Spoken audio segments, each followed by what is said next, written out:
ये घटना है कैलाश पर्वत की। भगवान शिव और माता पार्वती अपने दिव्य निवास में विराजमान थे। एक दिन शिव और पार्वती भोजन कर रहे थे। वो भोजन साधारण नहीं था, वो अमृत तुल्य था। दिव्य फल, दिव्य पेय, दिव्य व्यंजन। शिव और पार्वती आनंद में थे। वे भोजन करते, हंसते, बातें करते। लेकिन उनकी इस लीला को कोई देख रहा था? नहीं, कोई देवता नहीं, कोई ऋषि नहीं। कैलाश के नीचे पृथ्वी पर एक युवती घूम रही थी। वो एक चांडाल परिवार की थी। उस समय समाज में चांडालों को अछूत माना जाता था। लोग उनसे दूर रहते थे। वो कन्या बहुत सुंदर थी। उसका नाम था मतंगी। उसका मन पवित्र था, लेकिन जन्म के कारण समाज उसे नीचा मानता था। मतंगी रोज जंगल में जाती थी। वहां वो अकेले बैठती, प्रकृति से बातें करती, पक्षियों के साथ खेलती। उसका एक साथी था, एक हरा तोता। वो तोता हमेशा उसके कंधे पर बैठा रहता था। एक दिन मतंगी जंगल में बैठी थी। वो आकाश की ओर देख रही थी। तभी उसने कुछ देखा। आकाश से कैलाश की ओर से कुछ गिर रहा था, चमकती हुई रोशनी, दिव्य प्रकाश के साथ। वो पास आया और मतंगी के सामने गिरा। ये भोजन था, शिव पार्वती का जूठा भोजन, जो उनके हाथों से गिर गया था।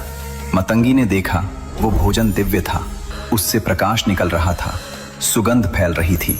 मतंगी ने सोचा, ये तो भगवान का प्रसाद है, लेकिन ये जूठा है।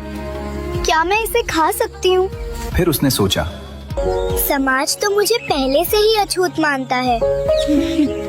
भगवान के लिए शुद्ध अशुद्ध क्या? अगर ये प्रसाद है तो मैं खाऊंगी। और उसने वो भोजन खा लिया। जैसे ही मतंगी ने वो भोजन खाया, उसके शरीर में अद्भुत परिवर्तन होने लगे। उसका शरीर चमकने लगा। उसकी आंखों में दिव्य तेज आ गया। उसकी वाणी में मधुरता आ गई। लेकिन सबसे बड़ा परिवर्तन उसकी वाणी में हुआ। जब वो बोलती तो उसकी आवाज में जादू होता। जो भी सुनता मंत्रमुग्ध हो जाता।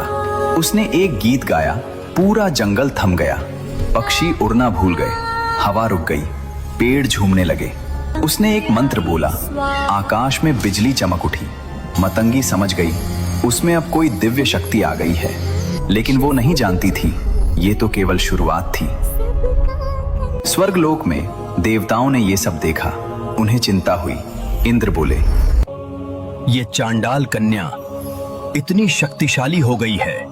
अगर ये गलत रास्ते पर चली गई तो खतरा हो सकता है। ब्रह्मा बोले, हमें कुछ करना होगा। ये शक्ति नियंत्रित होनी चाहिए। सभी देवता शिव और पार्वती के पास गए। उन्होंने सारी बात बताई। शिव मुस्कुराए, पार्वती भी मुस्कुराई। पार्वती बोली, घबराओ मत, ये कन्या बुरी नहीं है। इसका मन शुद्ध है। मैं इसे बुलाती हूँ।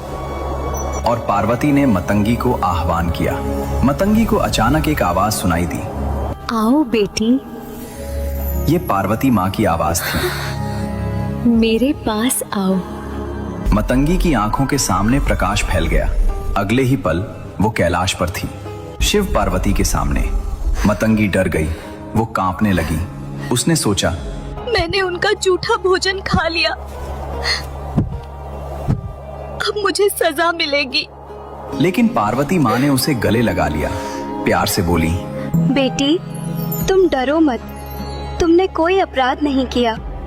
तुमने प्रसाद ग्रहण किया है। शिव बोले, तुम्हारा मन पवित्र है। जन्म से कोई छोटा बड़ा नहीं होता, कर्म से होता है। पार्वती ने अपना हाथ मतंगी के सिर पर रखा। प्यार से बोली, आज से तुम मातंगी कहलाओगी। तुम 10 महाविद्याओं में से एक होगी। तुम्हारा अधिकार होगा वाणी पर, संगीत पर, कला पर, ज्ञान पर। तुम सरस्वती से अलग होगी का, लेकिन तुम सरस्वती से कम नहीं होगी। तुम तांत्रिक ज्ञान की अधिष्ठात्री होगी। जो लोग समाज से ठुकराए गए हैं, तुम उनकी देवी होगी। जो लोग नियमों में नहीं बंधते, तुम उनकी शक्ति होगी। वो एक साधारण कन्या से महाविद्या बन गई।